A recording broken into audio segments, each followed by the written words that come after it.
El pupitre digital.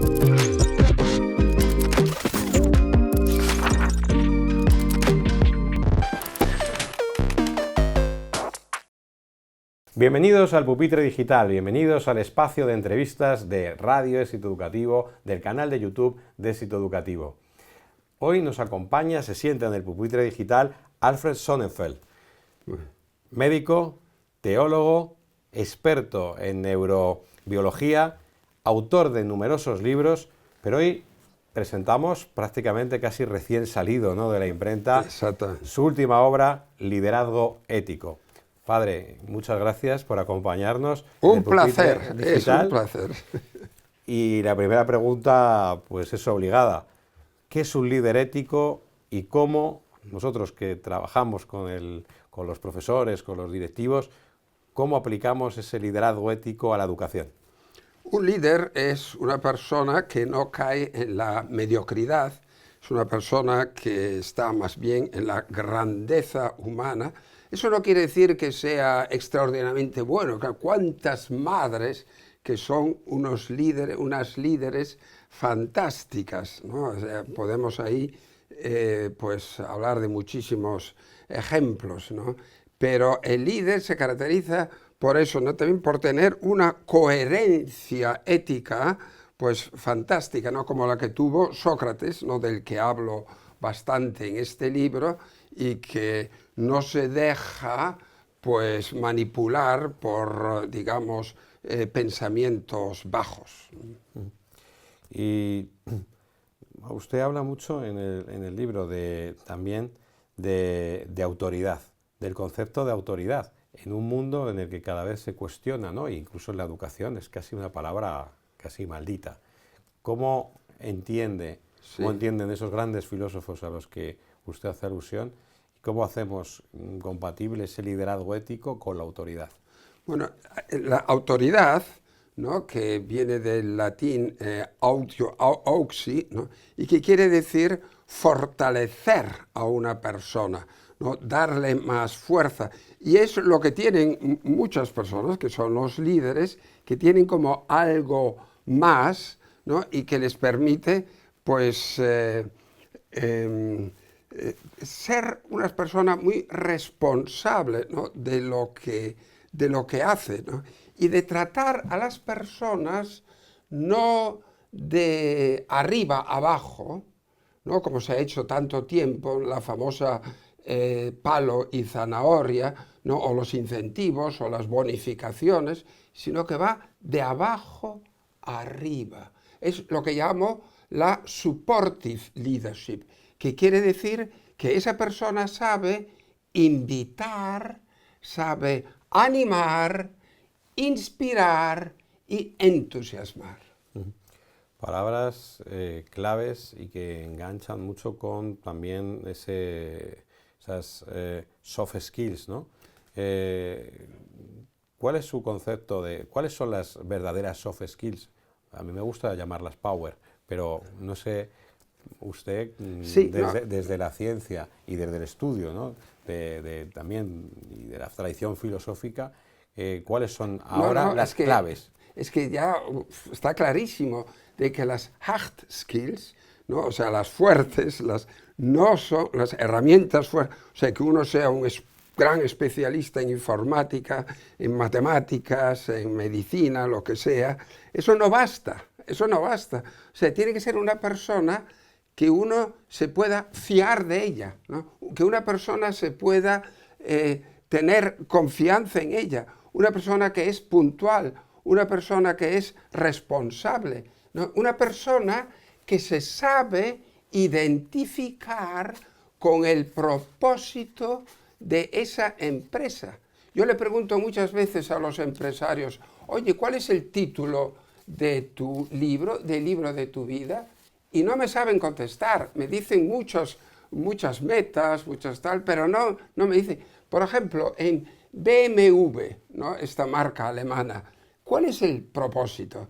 El propósito es mit Freude fahren, es decir, conducir con alegría, ahí está, ¿no? O de Johnson & Johnson, ¿dónde está? Es Kia Company, o sea, que se dedican al caring, o sea, tratarte, cuidarte con cariño. Es decir, esto es el producto detrás del producto, ¿no? Que es fundamental en las empresas y también en una escuela, saber qué es lo que yo quiero de los niños. Y yo pienso que una contestación muy importante es, yo lo que quiero es el buen desarrollo de esa persona, de esos niños, que se desarrollen bien.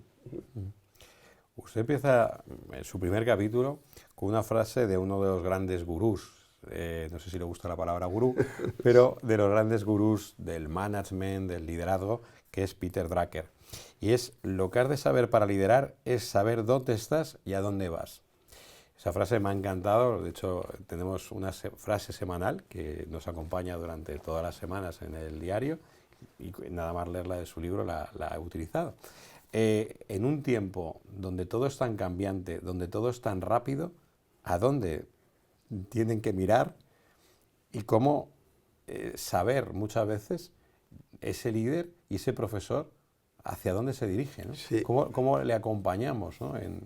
¿Dónde estamos? ¿No? Porque cuánta gente que no hace eso, que yo, de lo que sí que hablo bastante, es el noti se auton, conócete a ti mismo, quién eres. ¿No? Para entrar en Delfos, yo tengo que examinarme a mí mismo. Y esto le falta muchas veces a los empresarios. Yo se lo pregunto muchas veces, ¿no? Cuando hablo así con ellos. Y tú te examinas de verdad, claro, para saber a dónde ir, ¿no? Es decir, claro, tener como una meta pues clara, irla pues determinando, ¿no? Y la inteligencia artificial se está aplicando en muchos casos para sustituir en la toma de decisiones. Recientemente publicábamos que en Estados Unidos están surgiendo las que se llaman Alpha Schools, que son escuelas donde dice que solamente los niños, y ahí quiero su opinión como biólogo, como experto también en la neuroplasticidad.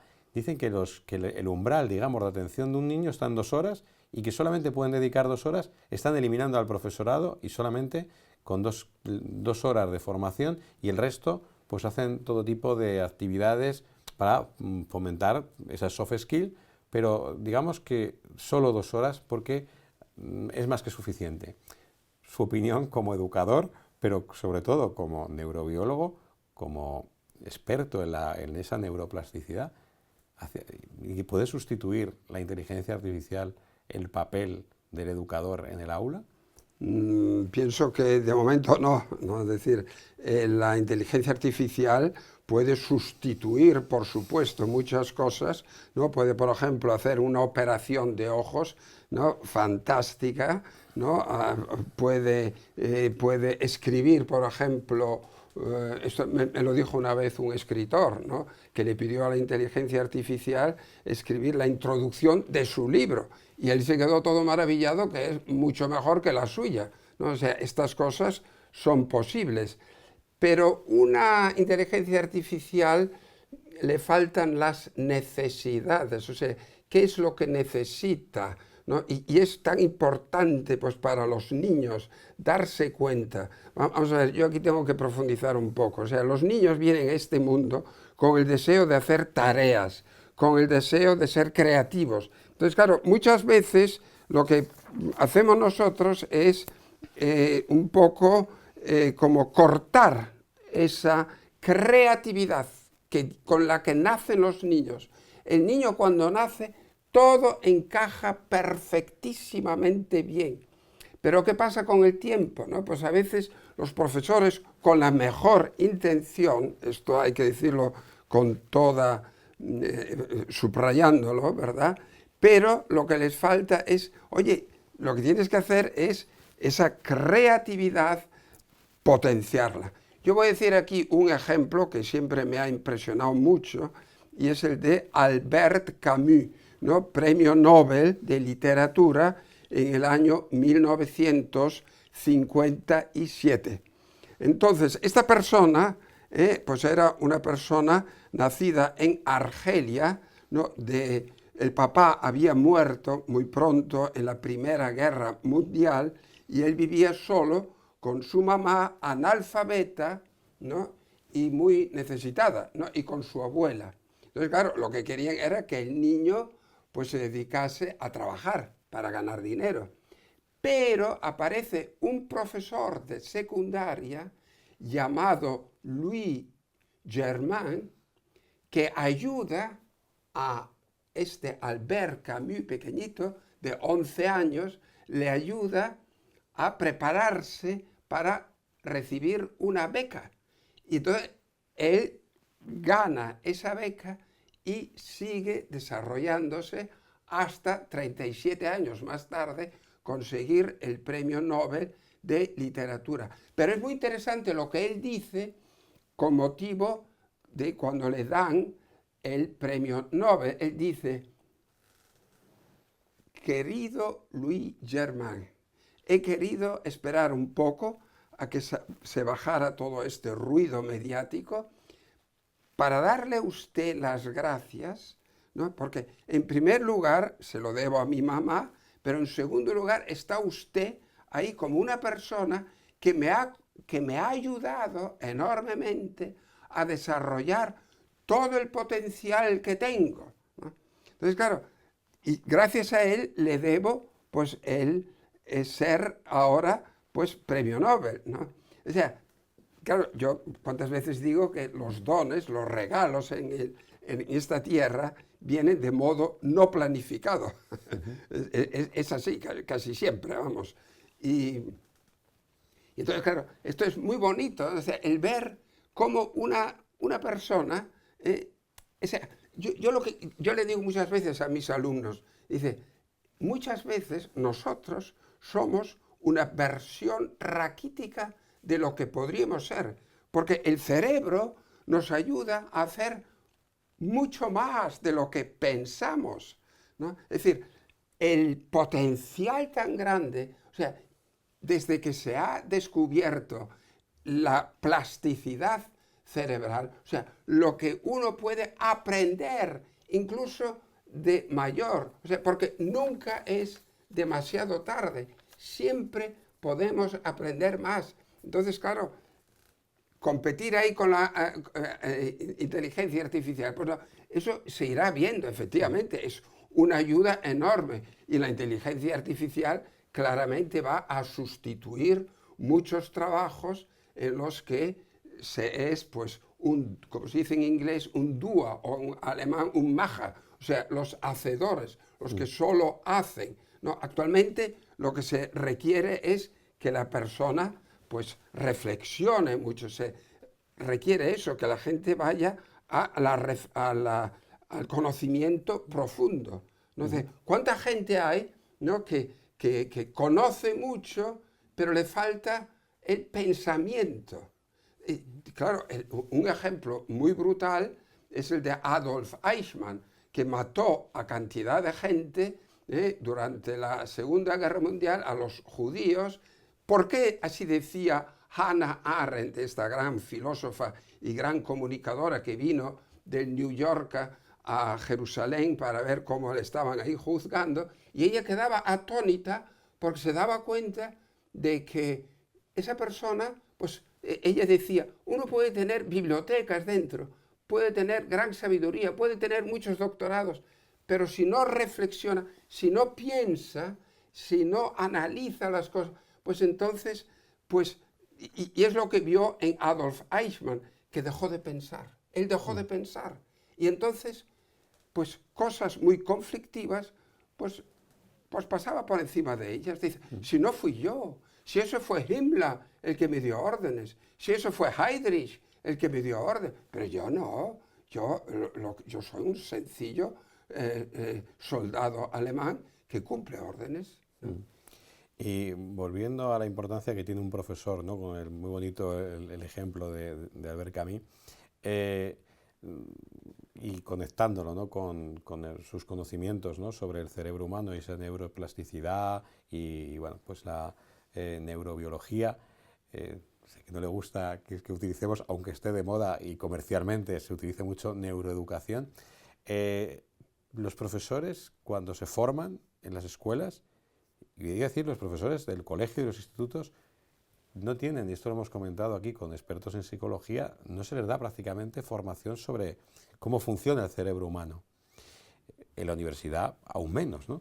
En ningún doctorado o en nada, nadie forma al profesor universitario, que va a formar también a personas que siguen formándose, ¿no? Y sigue desarrollándose su neuroplasticidad, que es toda, a lo largo de toda la vida, ¿no? Entonces, ¿cree que habría que revisar la formación del profesorado para que estos conocimientos se integraran mucho más en la formación de los profesores que van a estar trabajando con niños, con adolescentes, con jóvenes?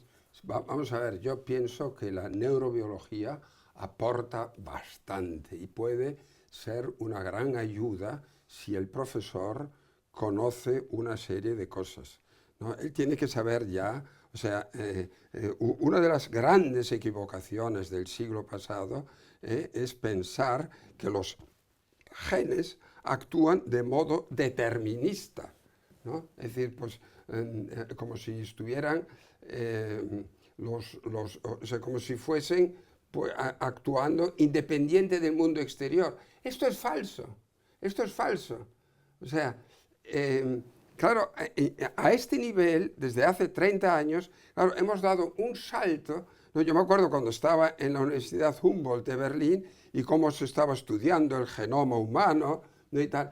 Pero esto, lo que está clarísimo es que los genes o sea, ponen a disposición del ser humano pues toda una serie de neuronas, un tercio más de las que se necesitan, pero que luego el niño, dependiendo de dónde está y de cómo actúa el mundo exterior, pues él se va adaptando. Es lógico que una persona que vive en el Alaska, pues sabe distinguir 6 tipos de nieve. Una persona que vive en el Amazonas distingue 120 tipos de verde. Yo aquí en Europa sé distinguir verde, menos verde y más verde, y se acabó, ¿no? Y no sé más, tampoco me interesa mucho más, ¿no?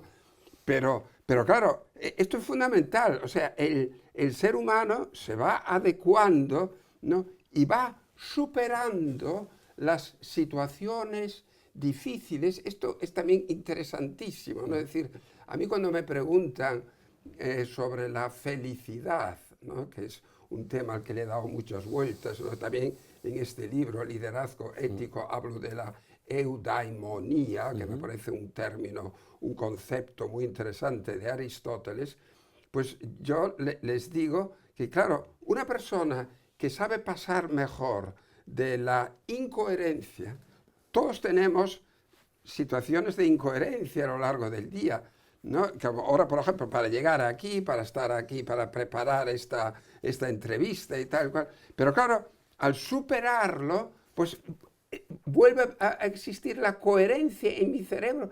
Y esto es lo que produce las sustancias mensajeras neuroplásticas. Es decir, estoy abonando mi cerebro.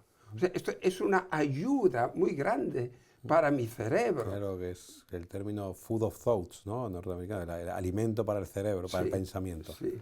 Y cómo un buen líder, y que sea un buen líder ético, puede abonar su cerebro y su espíritu de forma que pueda crecer también, que no sea algo estanco, es decir, bueno, ya naces y eres bueno, o eres más amable, o eres más autoritario, o eres más... ¿Cómo puede nutrirse un líder para crecer en esas habilidades y en esos valores? Que también hay que hablar de valores. No, claro, efectivamente. Pues que esos valores, él consiga convertirlos en virtudes. Es decir, yo, por ejemplo, pienso, yo tengo el valor, por ejemplo, pienso la sinceridad, ¿qué importancia tiene? Pero claro, luego hay que vivirla. Y pienso, y de esto también hablo en el libro, pues que una persona virtuosa es una persona que hace el bien con facilidad Y una persona que hace el bien con facilidad es que le va mejor. Es que sus genes actúan mucho más saludablemente. Esto está demostrado. En su libro habla que además que hacer el bien se ejercita, ¿no? Que Sí. haciendo el bien nos hacemos cada vez más buenos. No, exactamente, muy bien dicho, ¿no? Es que es así. O Pero sea, también haciendo el mal nos hacemos cada ya, vez más pero- malvados. Exactamente, pero ¿qué pasa al hacer el mal? ¿No? Es decir, o si yo me hago drogadicto, ¿no? Claro, mi libertad va cada vez siendo menor, cada vez menor, cada vez menor. Con lo cual vale la pena el hacer el bien, ¿no? Y el transmitir eso, esa coherencia, ¿no? De esa persona, el buen líder, ¿no? Que sabe educar de verdad, ¿no? Que esa palabra educar viene últimamente del indoeuropeo, deuk, que quiere decir guiar, que quiere decir sacar lo mejor de esa persona, ¿no? Y eso es lo que hace el buen líder, ¿no? Con los alumnos, ¿no? Lo que ha hecho Louis Germain con Albert Camus.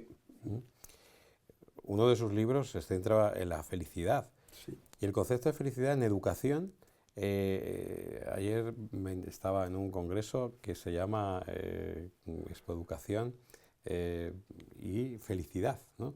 Sí. Educación, felicidad, y yo formo parte de la Red Iberoamericana de Educación y Felicidad, ¿no? Que se puso entonces, porque la felicidad es como una meta también en la educación, que los alumnos sean felices.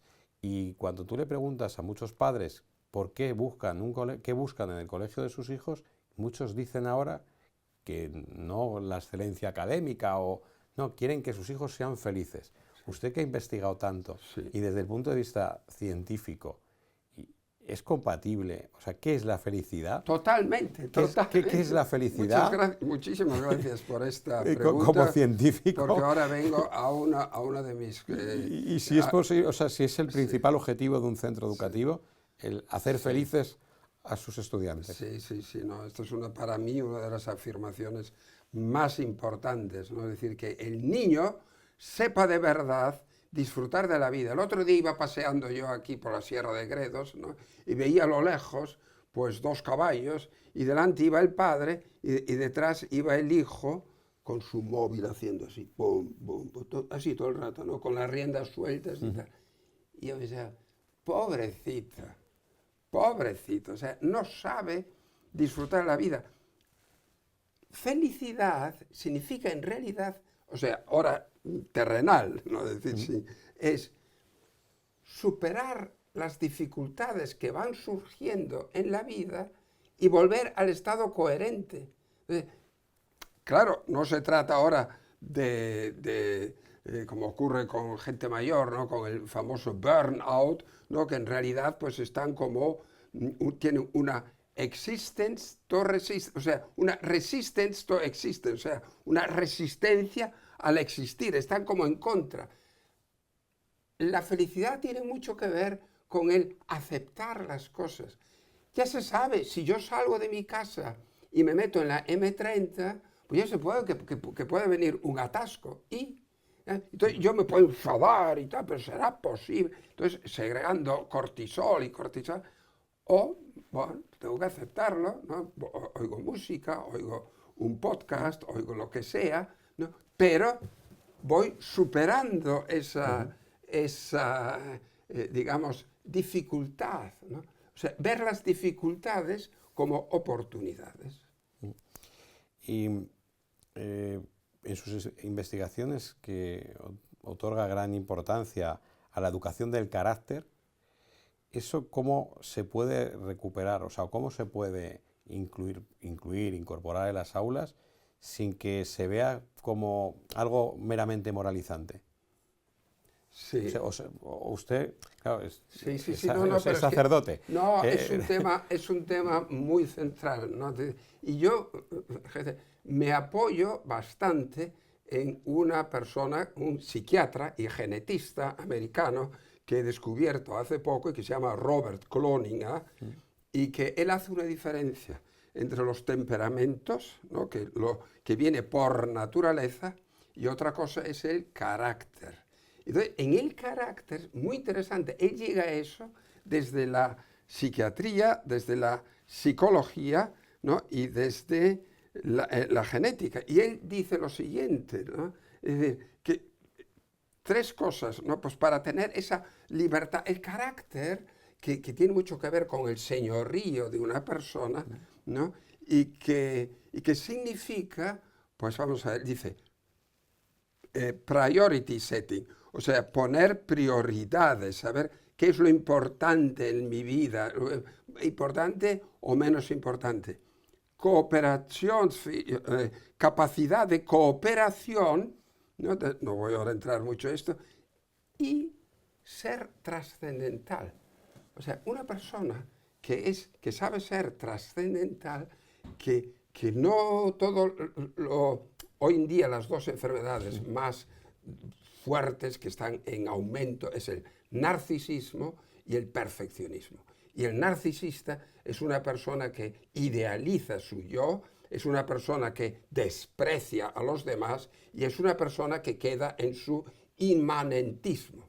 Entonces, claro, el tener esa trascendentalidad, el trascenderse, yo esto lo he aprendido también de Viktor Frankl, que he conocido en Alemania, ¿no? Y del que he aprendido muchísimo, porque una persona... Y que afortunadamente vuelve a recuperar Sí, una gran importancia. Sí, no, una persona que ha sido tratado, él decía que llevó una existencia desnuda, tratado como una rata, ¿no? Entonces, claro, es una persona de la que yo puedo aprender muchísimo, ¿no? ¿Cómo lo ha superado? Pero no solamente él, sino ayudando a otras personas a que no se suicidasen.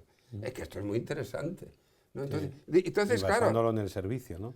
Sobre todo, en que para quien decía Viktor Frankl que se quería suicidar, pero tienes un hijo o tienes un amigo. O tienes exactamente. Entonces, Así es. el tener un propósito, ¿no? Y sobre todo servir también Muy a los bueno, demás. muy bien dicho. Que es muy importante el propósito, que es algo que viene del corazón. Y Ahora, que es lo que hace que los profesores se identifiquen con la escuela. Pero el colegio tiene que tener su propósito muy claro, muy claro. Es lo que dije antes del título del libro de la vida. Ahora que también se habla bueno, en el mundo del emprendimiento, del management, de la dirección, también del ikigai, ¿no? Que pues, es un término que como todo lo oriental está como de moda, ¿no? El propósito en Japón es ¿cuál es el propósito que tienes en la vida? El directivo, ¿cuál es el principal propósito que tiene que plantearse? Bueno, el líder. Es que es lo que he dicho antes. Porque me parece que en una empresa es la rentabilidad. Ahí está, pues no. ¿Cuál es? No, pues que estamos, digamos, agonizando, buscando constantemente resultados, pero lo que hay que hacer es ocuparse más de las personas, ¿no? O sea, el que le vaya bien a las personas, que le vaya bien a los profesores, que estén contentos, que disfruten de su trabajo, que disfruten haciendo el bien, que disfruten pues dando esas clases, ¿no? Ahí, porque es algo fantástico, no sé, porque están ayudando a esos niños, a esas niñas, a que desarrollen bien el potencial tan grande que tienen. Y por ir concluyendo, nosotros siempre terminamos esta entrevista preguntando ¿cuál es el centro educativo, el mejor centro educativo del mundo? El mejor centro educativo del mundo, pues no voy a decir ahora un lugar o... No, ¿qué tiene que tener un centro educativo para soñar, alcanzar, ser el mejor centro educativo del mundo? Sí, y mi contestación es puramente neurobiológica, ¿no? Es decir, lo que he dicho, ¿no? O sea, tener profesores, ¿no? Que realmente lo que quieren es el buen desarrollo de los alumnos, ¿no? Que desarrollen todo ese potencial con el que vienen a este mundo, ¿verdad? Que es enorme, ¿no? De no ponerles ahí, pues, yo qué sé, límites, de no cortar las alas, ¿verdad? Para que vuelen de verdad, ¿no? Y efectivamente, claro, pues, pues eso, que vuelen, ¿no? Y luego otra cosa, claro, y esto, a mi modo de ver, esto que acabo de decir, es quererles de verdad, es amarles de verdad. Pues Alfred Sonnenfeld, muchísimas gracias por esta lección de liderazgo, de ciencia, pero también de ética. Recomendar leer este libro, su último libro. Padre, aquí tiene su casa y muchísimas gracias por acompañarnos en el Pupitre Digital. Un placer, un placer. Muchas gracias. El Pupitre Digital.